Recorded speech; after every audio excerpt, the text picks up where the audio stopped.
Lawyer raNdodana Mkhanyisi Tshuma razotaura naMo Boys vakati ivo majaji nemalawyer epaFacebook imbomirai zvinoitika mukote handizvo zvinoitika pasocial media. Charge iripo so far ndeye 9mm revolver yabatwa iine mukomana uye nenyaya yekuti ichi chombo chinoparadza saka chinosenga makore anokwana iwo kuita 15. Vataura zvakare vakati extradition order havasati vaisvitsiwa mumaoko. Zvinoitika kumutemo handizvo zvinoitika muno mumastreets matinenge tichitaura namafeelings tisina mafacts. Pabuda zvakare kuti gogo amai Tshuma vauyawo kuti vazosapotana nemwana wavo kana kuti vamuone at the same time vari kunze vari kutodawo justice yemurora navazukuru. Inenge itori ngozi kaya pinda mumba haugone kumira uchisapota mwana wako aita chinhu chakadai asika hauzoregizve semoyo wekubereka unenge uchingorwadza unenge uchingoripowo uchisapota nepaunokwanisa napo. Lawyer rati mukomana akukwanisawo kutaura nekuti paakatanga kusvika maoko avo anga asingakwanisi chero kuita conversation akazara neanxiety. Kuri kutaurwa kuti mukomana ari kuregreta zvikuru kuita chiitiko ichi vedue anga achiratidza kuti kubva zvaakasvika anga achingori munhu webhawa achimwa doro neshamwari dzake ari munhu anongobuda out neshamwari odzoka mumba kuzorara mangwana zveubuda kusvikira shamwari dzazoziva kuti mukomana asiya aita chiitiko chinorwadza zvakanyanyisa kuUK ndokubva vazotsika mabreki vasachadi kutambira pedyo naye. Imikani zvakaoma aiwa lawyer rataura mashoko akawanda. Vamwe vangavoda kutukana namalawyer. Mo Boys akati aiwa ka ko mukadaro imimi ko information tinozokupa here kana muchidaro. Vamwe vakati de vatora lawyer rachatunga. Aiwa guys, people are different. Lawyer riri kutipa according to negotiation avaita naMo Boys kuti vatipewo information iri mukati kuitira kuti hama dzemusikana akashaika nevana vake dziwanewo closure vachiteverawo nyaya iyi vari kumateresi. Regai tiise lawyer vatsanangure ivo kuti nyaya yacho iri kunyatsofamba sei. Vedweka dei zvaigona kubaya rewind button wozoona kutoti zvinhu zvawaita izvi zvinhu zvinorwadza zvakanyanyisa Ndodana. Waizoona nepauri nhasi kuti dei ndakango decide differently dei ndiri pane imwe nzvimbo tichitoronga co-parenting nekuenderera mberi nemadivorce proceedings. Zvakaoma hazvo. I represent him and I also noted that everyone wants to varikuda kumuti Mark but ati kwandiri sere kuti Mark arisisarani harisiye inini zvokupiwa zita rekuti Mark andini ndonzi Ndodana. That is his name. That is his name. That is what he said. Okay. So can you just confirm what charges is he facing at the moment? Okay. So we have on the when he came into the country, yes, he was found with at the time of his arrest he was found with a revolver. Okay. 9mm. And it had 2 bullets. Okay. So the 2 bullets are a charge on their own. Sure. The 9mm is a charge on its own. So we're first with ammunition and a firearm. Okay. Both. So tine 2 charges zakafisa ikozinezvi. I can tell you that the 2 charges they carry the 9mm. Yes. Found in possession of a 9mm. In South Africa. You know, 9mm is a lethal gun. Don't know. Ndo yekuti ndakakufura, I don't expect you to survive. Sure. Yes, so it carries a special sentence. A normal gun, if you were found with an AK-47, example, it's a 7-year, 10-year. But this one carries a 15-year. Sure. Just in possession. On the first conviction, it carries a 15-year. And on the second conviction, you can even face life. Sure. So it's a very dangerous weapon. So that is what we are facing. Okay. And obviously we have not pleaded. We are yet to plead. We are still waiting for the actual papers to confirm the ballistic test.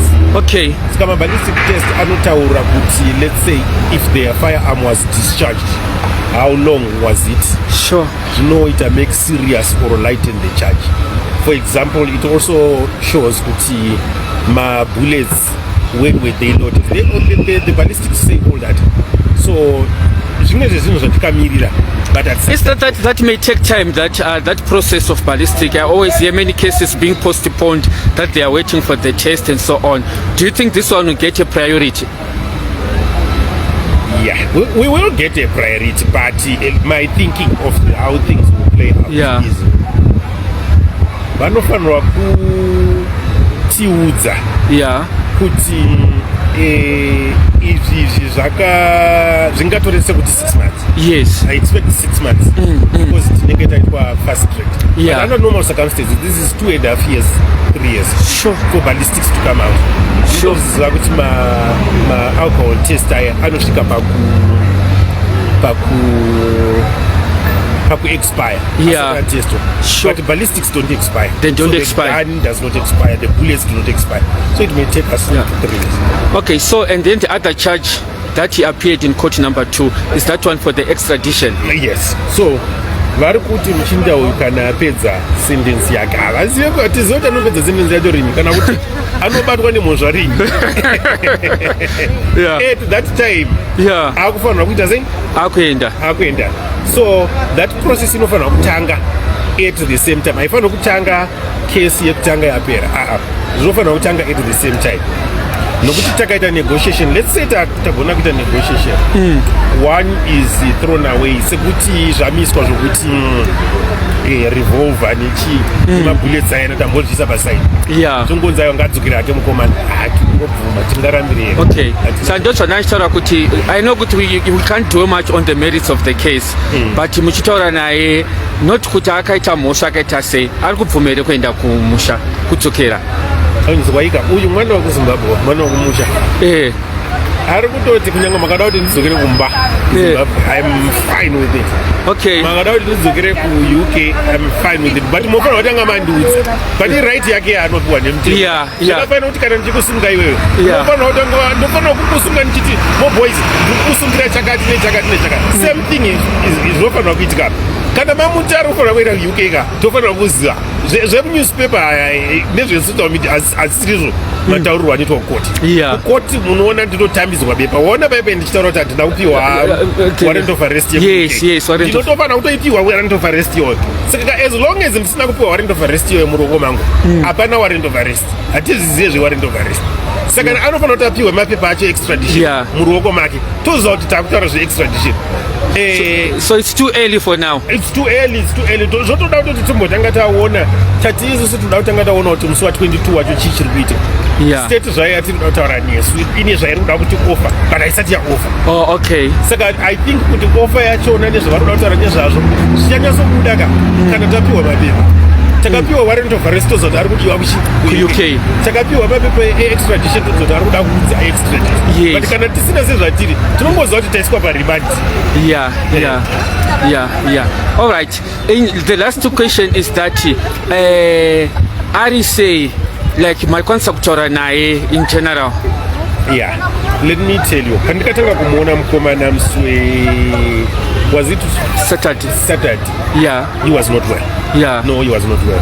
I won't lie to you, he was not well. I angani anxiety and he couldn't trust you, he couldn't speak.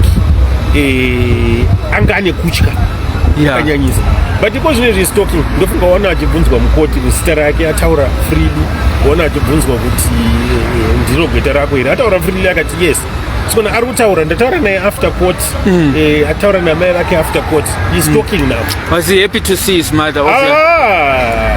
Anamai vane magic. That is what I think. Because the mother said to me she's very sorry to what happened, but at the same time she also wanted just to see him and so on. You can see that there's a bond between him and his mother. The way that he talks to his mother, he talks with love. You know, there's always a special place in your heart for your mother. And even when he's telling his mother that you can see this is a good place for him. The mother is a good place for him. So he spoke to his mother, spoke to his brother. They are okay. He's in a good space and he's now talking. I actually like it that he has started talking. So that he can tell me what happened, what does he need to do. segweta haubvumidzwe kuti utore zvinhu zviri social media kuti ndo zviri kuendesa pakoti. Haubvumidzwe. You have to wait for that court process kuti iitike. Kana tapiwa toendesa tozoita decision. Okay, all right. Then lastly but not least, I know also as a lawyer I don't want to dwell much, but ari kutipa macharges. Okay, handisati ndataura naye zvakanaka. Okay. Pamacharges eku-UK, I have not yet spoken to him at length. Yeah. But mukomana ati kana zvazosvika panguva yekuti inini muda kunyenza muZimbabwe, I will go. Kana makada kusvika panguva yekuti muda kunyenza muZimbabwe, I will go. I'm getting better. That's number one. Number two, macharges emuSouth Africa eFirearm haarambike nokuti wakabatwa unayo. zvadafanidza kana chatunga dzedze kuti vakazongopedzisira vaplita haarambike. Saka tichaona kuti state inoti chii plus pamapepa paine inonyora kuti chii. Ndinogona kuudza kuti makiseni pandasvika vanga vasiri kufara nemanyorerwo akaitwa papepa. Hatisiri takanyora zvei, ndo vakanyora. Vanga vasiri kufara nezvakanyorwa pamapepa kuti ammunition secure, mupurisa akatambidzwa direct pasina kuvhara. Handifano kutambidza futi sendiri kutambidza peni. Yes. Zvine procedure inofanira kufolowa. Saka mapiseni vanga patotanga nharo dzokuti can you plead to something that ndakati aiwas chitombomirai takaimatiraratidza zvacho zvamuri kutaura. Of course. Saka zvinhu zvakadaro izvo zvinoita kuti zvitipe leverage panyaya dzemadiscussions achazouya nokuti ivo vanga vatone doubt nezvavari kuita. Zvakaoma hazvo, asi anyway da kutenda mhuri yekwaKhumalo yabvumawo kuti vataurane nemhuri yekwatshuma kuti pavakaendawo vachindoonesana vachivabatawo ruoko vakakwanisawo kungovavhurira magedhi kuti vataure navo. Pambacho unotoona kutoti wedweka mwoyo yedu iri overwhelmed, chero simba rekurwa chairo panenge pasina. The two families have all lost vanhu vavanoda, kunyanya vazukuru kandeve uku neuku. Wotoona kutoti nyaya yacho inorema. Pashanda chiKristu panyaya iyi, nekuti vamwe waitongoziva kuti hama dzako dzichingopinda pamasuo matemo chaiwo. Anyway guys, change chingokupai zviri kubuda mumasirasi. Thank you guys so much for watching, and please don't forget to like, share and subscribe.